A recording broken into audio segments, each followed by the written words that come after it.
Почитувани граѓани, денес имаме убава вест за жителите на улиците Гоце Делчев и Ѓоце Стојчевски, но и за сите граѓани на Тетово.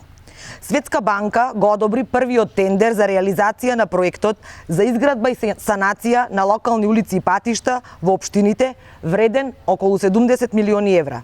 Одобрени се средства за целосна реконструкција, асфалтирање и поставување на комплетна вертикална и хоризонтална сообраќајна сигнализација по стандарди на Светска банка. СДСМ, како конструктивна партија на чело на владата, секогаш има слух за вистинските и клучни потреби на граѓаните. 11 години слушавме празни ветувања, прво од ВМРО ДПМН од Тетово и нивниот режим, кој што ја имаше централната власт. Празни зборови, лажни ветувања, грижа за своите интереси, тоа е програмата за обнова на режимот на ДПМН. Конечно, жителите на улиците Гоце Делчев и Ѓоце Стојчевски ќе имаат соодветна и модерна инфраструктура. СДСМ ги согледа овие повеќегодишни проблеми и во изминатиот период најде и средства и време да го реши овој горлив проблем на тетовци. Можеме уште повеќе и уште подобро.